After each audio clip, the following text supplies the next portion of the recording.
So again, what we're experiencing here as creation is not what we have been taught through the educational systems. What we have been taught is of a particular to continually control the minds and the ideas of people a certain way so that they're agreeable to the controlling systems. Now, again, for the most part, most people aren't going to accept this. That's fine. It's your choice. It's always your choice. But it becomes self-evident as the person goes through the experiences they do on a daily basis. And the next step for those that are exploring this is that what we're presenting is we show people how to get their own answers, and that is that as they go to sleep at night, and especially they use the new sound, the new you, and experiment with this and test this and sing this sound, the new you, they will start to have real side or dream experiences, your dream visions, and they will start to see other realities or have these experiences. Now, this then becomes, a decision on the individual's part if they're going to explore this and understand this and figure out the meanings of their own experiences. And these experiences on the real side or in the other worlds or in your dreams, etc., they come at each individual in a particular way. There's no set pattern. This is a hint at what else exists, but the individual must explore for themselves. So this starts to move a person out of their one-dimensional area in the physical, but for the most part, most people won't want to do this because they've become very attached, especially emotionally attached, even from past lives, bringing it in to people that they've known, relationships, ideas, and especially those people that have created their life very substantially here. Maybe they have their own business, they're very well-to-do, things are working for them. What people don't see is that they're in a created system, like the monetary system, which they didn't create, and they are simply, utilizing the system, but it is controlled by others. And this is basically what people don't see either, is that there is no freedom here. You're in a system that is controlled by others, and as like the idea of money, to where people have jobs, they earn a living, whatever they're doing here, they're actually chasing what someone else has invented. So according to others that actually control the system, whether it be the monetary system mainly, because that's what this world works off of, 200 years ago or so, when the Indians, the cowboys and Indians here, basically when the Indians were first here, there was no monetary system. This came from the Europeans over into this country. Now we have this monetary system all over the world. And basically people have jobs and they work to get money, to survive, etc. And so for the most part, people are chasing the creation of others, continually thinking that, well, if I make more money, I'll have a better life. Well, this is so in the physical sense, but there is a bigger picture here, and that is that it's not, life is not about money. This is simply the mechanics that we're going through here.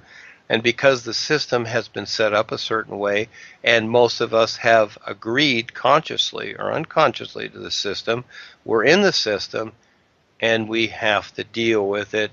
And so whatever the system decides, in other words, those individuals that control what's taking place here, we're at the mercy, and this is part of how the matrix is set up, and this is part of the deception that people don't see. Now, for the most part, it's not easy to see through the matrix or what is taking place. And so that is why we are here as wonderful worldwide educators, to provide an opportunity for people to have not only a wake up, but a real wake up into their real awareness. So there are many stages of waking up, and we are seeing the world as waking up. This is what is going on and taking place in the world with all the protesting and even the wars and the battles and confrontations that are taking place. People are waking up, and they want to have a better life and not to be controlled by others, but at the same time, they're not seeing. They're many times looking to the system that did create all these situations.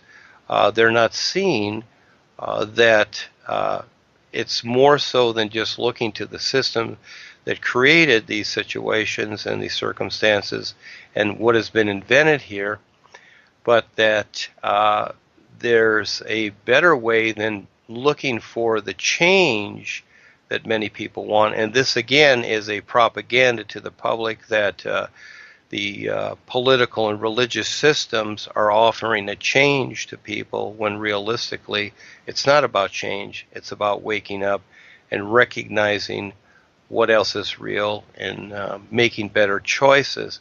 And this again takes a little bit of time to understand. So this is where we're at with what we're providing. We provide real guidance and a real education, and we look to the all-natural environment that supports us. So there is a reality. The whole of life is greater than creation and the gods of man. So the authoritarians on the earth and the gods of man do have their place, and actually it's not about good or bad or what or the ideas that we've come to know here. These things have their place here. These are part of the mechanism, like reason, logic, morals, ethics, and whatever is taking place here. These are part of the mechanism that exists in creation, the literal sense, the literal mind, etc., love, happiness, whatever we experience here, birth, death, and I can go on and on. There's so many ideas. These all have their place, but there is more. There is a true position of recognition, and this is the real freedom that people are looking for. But this takes a little bit of time, and so it is more so in the sense that creation is, and eventually the individual learns to recognize the difference between the whole of life, or what I call the real universes, and there are endless levels, and we start with the 7th level of the real universes, which is beyond creation and creation itself. But we need to go through the process, and all of us have been through many lifetimes, actually millions of lifetimes, of different embodiments, not just the human body. And so on the earth, as an example, we have animals, we have fish, we have birds, etc. These are the terms we've used for some of these different embodiments or creatures or what have you. They're part of the natural environment. They're just like you and I. They just have a different body. They are awareness. I call them U-tunes, or the old term is soul. Really doesn't matter what you call them, but through the understanding of what's taken place, we learn to see what these terms really mean. So there is something else going on just besides the physical senses, or what we've come to know as our faculties, which is the physical senses, which is seeing, touch, hearing, taste, and smell. These are basically the 5 senses of the physical body. Then we have the feelings and the emotions. We have our memory. We have our mind that calculates things. We have our intuition. We have our subconscious, etc. And we also have what is termed as the imagination, which is that creative part of ourselves that supersedes the mind. In other words, we can calculate things with the mind.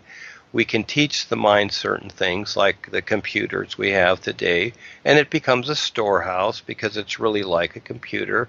But then we have the imagination that can supersede that. So through the imagination, we can bring in ideas that the mind cannot always see. So this is a part of our real awareness, you might say a faculty, that helps us leap beyond what the mind can consider. Now, for the most part, our imagination has been utilized into a mental, intellectual, literalized sense to where it corresponds to the physical world only, but the imagination actually is part of an invisible door that gets us into new worlds and real universes beyond what the mind can consider. But then again, it's up to the individual to accept these realities as they're experiencing them, and many people don't because they've conditioned their mind in such a way that they don't allow the experiences to come through, so it takes a while for this experience to happen. So it's kind of like driving on the road. In other words, everybody drives at a different speed and considers themselves how they drive, and some are better drivers than others. So as we go through our experiences in life, not all of us experience things the same way. So this is where it takes a little time, and as we relate and share our experiences with each other, we start to better understand what is taking place. So we, as wonderful worldwide educators, we are sharing our experiences with the world and what we have come to know, and especially with what I call the real side, and that is that is the unseen side of life, or what people have termed as the inner or other worlds that are unseen, or your dream worlds as a start. But actually, we're in the dream, we're in the passing dream, because everything here is temporary, and a lifetime is actually very fast, even though at times it seems to be a long time, but then all of a sudden, from birth to the duration of our life here, to where all of a sudden we're 60, 70, 80, 90 years old, and it's a snap of the fingers that we're all of a sudden there, and we're at that point where we're ready to leave this life. And as we see through history, we've seen a lot of people before us leaving this life, but for the most part, while we're living here, we really don't consider that. As the personal self develops itself here, and becomes conditioned, it's kind of like the computer we use or the car that we drive.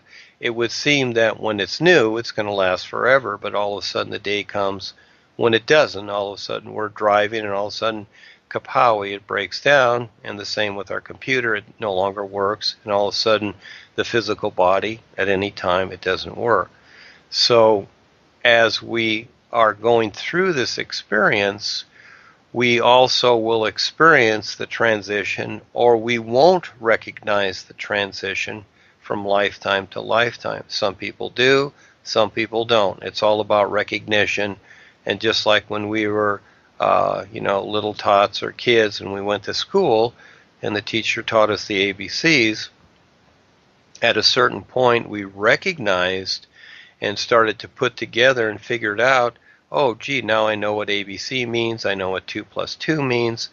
But for the longest time, we saw this, we were looking at it, but we didn't recognize it. And so as we go through lifetime after lifetime, eventually we come to that point where we start to recognize what is taking place. And this recognition is very, very important, more so than just going along with what we have been conditioned with in each lifetime.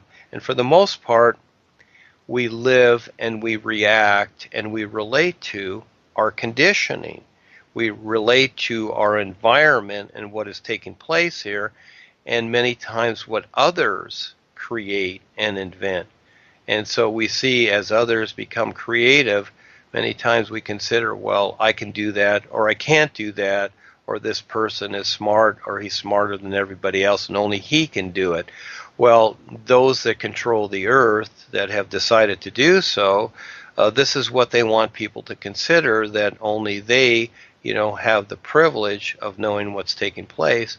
And for the most part, they don't tell the overall public what's taking place. So they keep the public in a certain position, just like the old cowboys would keep the cattle in a certain position, keep them in pens, or do their cattle drives and keep them all contained. Now, this seems kind of funny for what's taking place on the planet, but actually, as people wake up and see what's really going on here, they see this taking place, but it's very, very subtle, because it would seem like the everyday lifestyle here, the business world, the activities that are taking place, the entertainment, again, what's created, what's invented. It seems to be more important than anything else, and it's a part of our life, and it seems to be essential, etc. But actually, when you stand back and look at the progression of things, just basically in the last 200 years, we've come from an environment here, which on Earth we call it nature, but the bigger part of life is the whole environment, the all natural environment, and most of that is unseen. But while we're on Earth, we have what is known as nature. We have the natural things here that we survive with, because life really is not about getting a better job and making more money. It's really about survival. Now, this pertains to survival, but as we're utilizing the natural environment here, or what we call nature, and the elements of it, we're using up the environment, and at the same time we're destroying the environment, which does not make sense at all. We'll go back to the American Indians, who are still here, but there's a huge distortion going on with them now. But in the beginning, before the white man came from the European position into the United States, what we call the United States, the Indians themselves, they lived with the all-natural environment. They did not destroy it.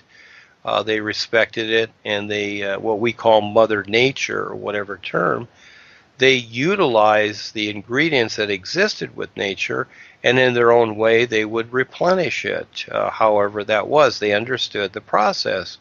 Well, as the industrialized Europeans came over here, and these were the original reptilians, the original invaders, and the end result being all the confrontation and the wars, etc., through the history of Europe. These have been all takeovers, the kings, the queens, etc., and that didn't exist here. Well, this all came over to these various parts of the world, and now we have what we have today. We have governments, we have the ruling factors, we have agencies, etc., that are all set up, and now we have mind-controlling microwaves, we have chemtrails in the air, we have these pharmaceuticals, we have HARP, we have smart meters, and it just goes on and on. What we have here, we have a huge control system that did not exist at one time, but for the most part, as people are born into this system, and those that have agreed to it so far, they are controlled by this system. And again, most people haven't even come to the first point of waking up and realizing what's going on the planet here. So this is where we're providing a real service to people that want to wake up, have a better understanding of what's taking place here, and actually get into a position of recognizing real freedom, more so than having to continually return here to this to another physical body. Now, as we are in this physical sense here, we have the authoritarians, or those that rule, the governments, the kings, the queens, etc., that rule the earth itself, govern things, make the laws, create all the restrictions. Now, when the average person translates, or what is termed as death of the physical body, and makes the transition from this physical body into the next position, which most people believe there's a heaven, a lot of people don't believe it, or they don't believe in anything, really doesn't matter. It already exists, like anything. It's like when people look at the sky and see the streaks in the sky, which are actually chemtrails, they can decide, well, I don't believe that. I don't believe in this so-called conspiracy theory, or whatever their idea is. It's not about belief, it's actually happening. So there's still the effect of it, whether they believe it or not. So much for belief. So as the individual leaves this life, and most people go into what is known as the astral realm, because most people are very attached to their astral body, so they go somewhere in this area. Now again, it's about recognizing where they're at, and a lot of people, you might say, are in a gray area, and that is that they don't recognize where they're at, and they don't even recognize that they've passed from the physical, because it seems the same. these 5 bodies that correspond to the physical body, the 4 other bodies, and all these bodies correspond to each other because we're utilizing them all the time with our real awareness. Just like an individual in a car, they're driving the car and they're using the air conditioning, the radio, and the other functions of the car. The same is with the individual. The real you, your real awareness, is utilizing the faculties, what we call the faculties of these 5 bodies. So all of a sudden you're in the next body because the physical one is done, it's exhausted. Now you're in the next body, basically the astral body, and you're in the astral worlds, but it appears similar, and it can appear almost exact because there are creations and places there that are exactly like the earth. They do correspond. And then there's worse or better places, just like there are on the earth. One can be in Hawaii. One can be, on the North Pole. They can be in the slums of some city like LA or New York. They can be wherever. There's many places, and it would seem like, there are different levels or what have you, and this is how the astral world is. There are many, many levels to it. There's many, many places on the earth. In the physical sense, I call these the round worlds because we're on basically a round world or potato-shaped or whatever it is. It really doesn't matter. So we're on this planet, this physical thing, in deep dark space. So these are basically very limited places. Now, as we move into the astral realm, all right, these are what is known as, the old term is planes, or what people have called the spiritual planes, because they're not really round worlds, even though there can be round worlds that exist there, but they're mainly planes. In other words, they're, just like the ocean. If you look at the ocean, it looks to be flat and it looks like it keeps going. And this is how the astral and the causal and the mental and etheric areas are. They're not really round worlds like here. We're at the bottom of life. This is level 1, you might say, the physical. And as we start to move into or make a transition into these other levels, they're actually planes themselves. So there's many, many areas, and they're in a broader sense than they are in the physical, and there's less limitations. Now, on these planes, things are moved by thought. But again, it's up to the individual and how they see things. So for the most part, most people are not aware that they have more potential there to create and have a better situation. But it's an understanding of these planes or these different levels, or what I call realms, that comes into a consideration, and for a person to recognize. Now, not everybody does this. Now, there are many movies out there, and one of the better ones is What Dreams May Come with Robin Williams. This gives an objective view, and there's many other movies, gives an objective view while the person is in the physical of what is taking place in these other areas. And for the most part, this is the first heaven, what I call the first heaven of man. Now, there are other heavens, but for the most part, most people will stick to the astral worlds because this is where their astral body is, where their feelings are, where the love idea is, where their happiness exists to a certain point. And then beyond that, for them to discover that, they must rather transition into those other levels. But for the most part, most people don't know, even though they're still corresponding to these levels, but more so of an unconscious nature because they don't recognize what is taking place through these other levels, and they don't have the education. They don't have a real education as to what's taking place.